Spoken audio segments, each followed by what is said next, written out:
said repeatedly to the UK government, let's go jointly to the European Commission and ask for a formal opinion of the European Commission. The European Commission said they will only give that opinion at this stage if the UK government, as the current member state, asks for. The UK government are refusing point blank to do that, and you have to wonder why, because they might not like the answer, and also because it's in their interest to talk up uncertainty. Again, we put forward a common sense proposition. Scotland is an integral part of the European Union. It's been an integral part for 40 years to comply with all of the rules and regulations. Mr. Newton knows all that.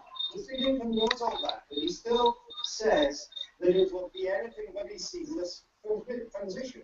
What he said is we couldn't join the European Union by sending a letter, but that's not our proposal. We set down a robust and a common sense transition process, both in terms of the provision of the European Treaty that we use, Article 48, and the timescale that we consider to be reasonable in these circumstances. And there are 160,000 nationals of other European states living in Scotland right now, many of them in this Commonwealth city of Glasgow, who were to be outside of the European Union for any period of time, something that the current treaties doesn't even allow for, then they would lose the right to stay here. The interest of Scotland and the interest of the European Union are in favour of a seamless transition in that 18-month period. Again, it comes down to common sense, and people in Scotland will make their own judgment on who's talking in common sense position on these issues. What about NATO membership? Only 2 years ago you told Newsnight the SNP's position is no, we wouldn't stay in NATO. What changed? We have democratic debate at our party conference. I think that's unusual in European politics right now, but we've had a debate. We looked at whether it was in the interest of an independent Scotland, which of course forms a significant part of the territory of the North Atlantic, to remain within. So, yes, the party changed its mind, and it did so in a thoroughly democratic way. That's the nature of democracy. I know that there was more democratic discussion in some other parties in the Westminster system. Would you accept the protection of the NATO nuclear umbrella? Well, we accept what we sign up to in terms of debate, but there is no doubt that the SNP's position, and I think the position of the majority of people in Scotland, is that we don't want nuclear weapons in Scotland, and we want to see the world included NATO countries with themselves on nuclear weapons. I mean, one of the interesting points here is that of the 28 member countries of NATO, 25 don't have nuclear weapons. So an independent Scotland. I asked you if you would accept the nuclear umbrella. The key feature of NATO's military doctrine is nuclear first strike. Do you accept that doctrine? No, and no member of NATO is required to take part in action that it doesn't agree with. But we would accept the basis on which NATO is founded. But we would argue two things. Firstly, we want to try to remove Scotland rather than have a situation where we're spending £100 billion over the next generation replacing climate. And we would argue within the international community and specifically within NATO that the world should move much more quickly to rid itself of nuclear weapons. That's a principled position, and it's one that the SNP has held consistently, as you know, for many, many years. You think you would get rid of one of the key parts of the NATO concerns, which is based in Scotland. You would take that out, and you would also say that you wouldn't actually accept all the club rules because you don't like the idea of nuclear at all. Why would they let a member like you in? Well, because NATO is the North Atlantic Treaty Organisation, and Scotland is a significant part of the territory of the North Atlantic. You don't subscribe to the rules. Well, 25 of the member states of NATO are non-nuclear members. Scotland. NATO military doctrine, Nicola Sturgeon. You're saying you don't. But NATO itself says that it wants to move away from reliance on nuclear weapons. And independent Scotland would be entering the majority mainstream of NATO as a country that didn't have nuclear weapons. And having led by example in removing nuclear weapons, I think our moral authority in trying to encourage others across the world to do likewise would be considerably increased. If you want money and oil, the finance minister in your government, Swinney, has said that an independent Scotland will increase public spending by 3% a year. He pays for that extra by borrowing. Your first minister says that he's going to stash money in an oil fund. So in other words, you're saying you're going to borrow and you're going to save. How does that work? Well, there's 2 points here, and let me take them one by one. Firstly, in terms of the outlook for finances, and what is one of the central debates in this referendum campaign, which is austerity, that we know will continue if we stay our way once the system. And then the second thing, as we've said very clearly, very openly and honestly, is that the economy can afford a higher level of increase in public spending while we continue to have deficit levels at a sustainable level. And I think what's the point of borrowing and saving at the same time? Well, people who have a mortgage and who also have a savings account know themselves what the wisdom of that is. This is based on recommendations of our expert fiscal commission that as borrowing and borrowing reduces to sustainable levels, it makes sense to start saving a proportion of our oil wealth in an oil fund. And we look at Norway, a country with many similarities to Scotland, that right now has an oil fund worth £500 billion. Scotland is part of the Westminster system, sitting on a share of 1.5 trillion of UK debt. So we've got a choice. We continue to allow our oil wealth, our gas wealth to be mismanaged by Westminster governments, or we can decide that we're going to steward and manage that resource better in the years to come. Because your figures don't add up unless you're right about oil prices and oil revenues. You're consistently wrong in your prediction of that. Last year, the Scottish government forecast revenues would be 3.7 billion more than they actually were for oil. 3.7 billion, which is about the cost of the Scottish school system, gone because you couldn't get your calculations right. For particular reasons for that, in terms of interruption in production and also record levels of investment in the North Sea. So that's why the money. But let me just explain what our oil projections are based on. They're based on robust assumptions. Firstly, a production estimate that is in line with the estimates of the oil and gas industry. I mean, we saw OBR figures that are based on production of 10 billion barrels of oil over the next 28 years. Oil and gas has been wrong for the past 3 years as well.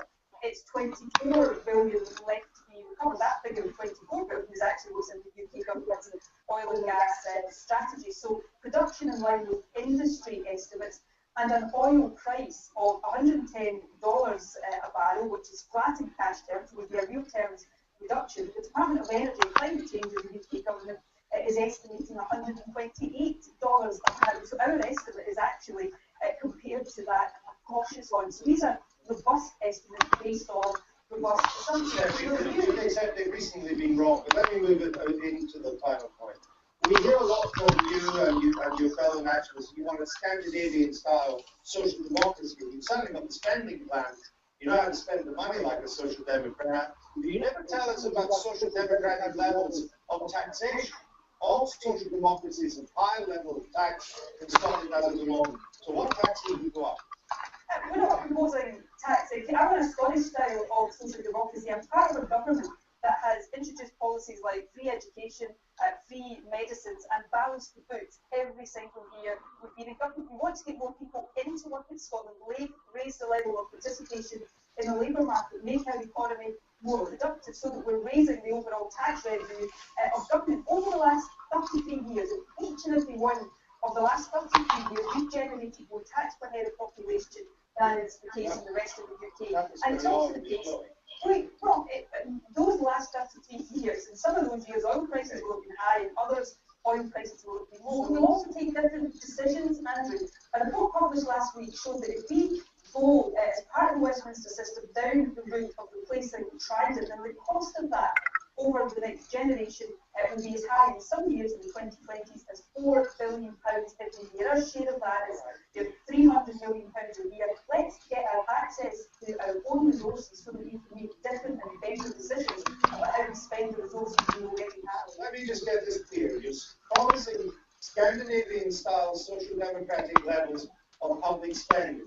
And you say you won't need a top rate of tax of 56%, which is what Scandinavia has. You won't need a VAT of 25%, which is what Scandinavia has. And you won't need a VAT improvement of 15%. So you're going to do all the spending with none of the taxes that make that possible in Scandinavia.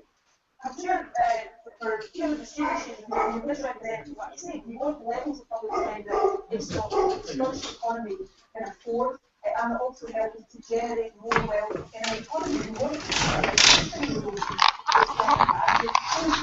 country in the world in terms of what our economy produces per head of population, but we don't want to be wasting resources and trying to the results that we have on the things that are actually the priorities of people in Scotland. And these are the benefits and the opportunities that we only get if we take the opportunity of voting yes and becoming independent. Thanks for joining us from Glasgow. Now, it's just 11:35, you're watching the Sunday Politics. We say goodbye to viewers in Scotland who leave us now for Sunday Politics. Coming up here in 20 minutes, we'll be talking about the week ahead with our panel, and we'll give you the political guide to the World Cup. First, Sunday Politics Review.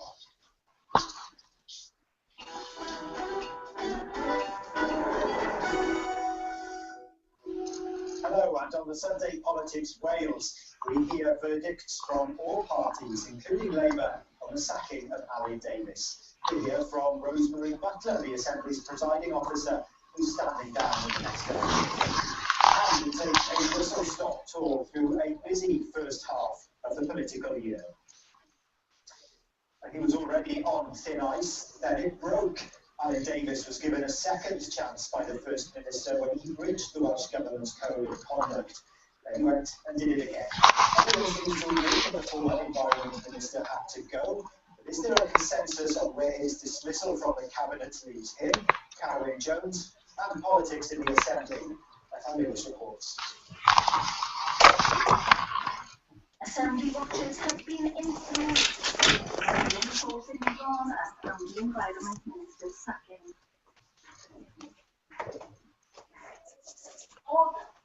We saw an angry First Minister and an inconsistent position.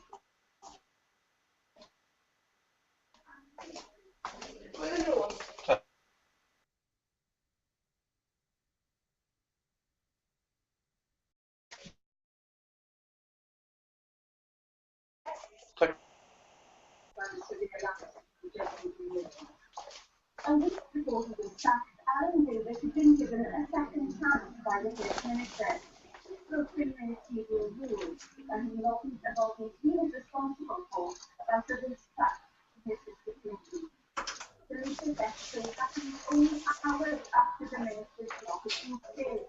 When the First Minister found out that it was a private information from other AM farm subsidies, he had to go.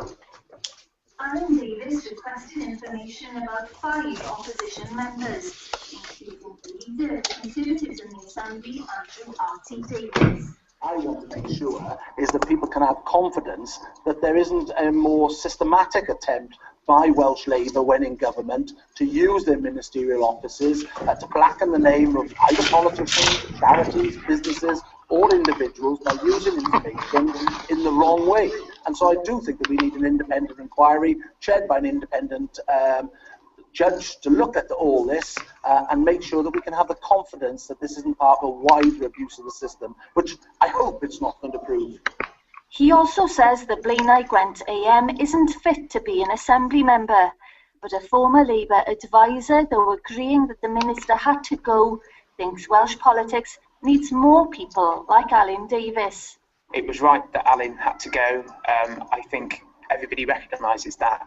But I do think the reaction has been somewhat disproportionate to his offence. Alun, for all his faults, is an entertaining politician who is not afraid of robust debate, and whilst he was wrong on this occasion in going about obtaining the information in the way that he did, I don't think you can equate, a political attack, even a personal political attack, necessarily to a smear. I don't think this is a smear. I don't think the information that he was trying to obtain was personal. I think it was in the public interest. But there are plenty who disagree and believe this week's events have had a wide-ranging impact. I think it's certainly been damaging to the First Minister because his judgment has been called into question, having to focus on personalities in his cabinet rather than delivering on improving public services is a bad indictment for the First Minister.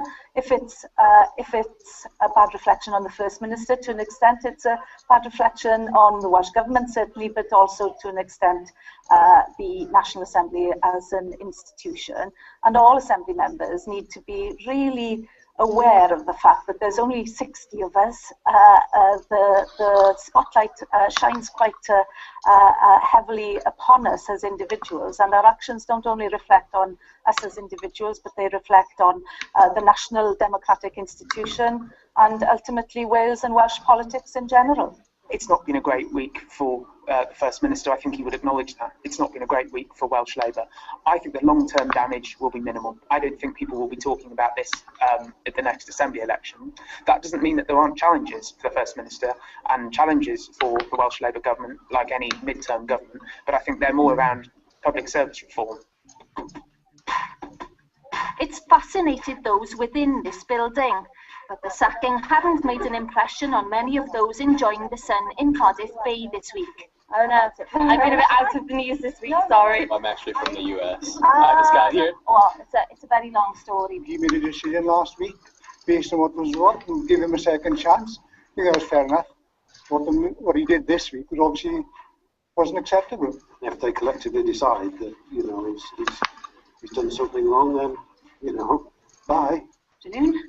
National Assembly for Wales is now in session. But those who were watching this week's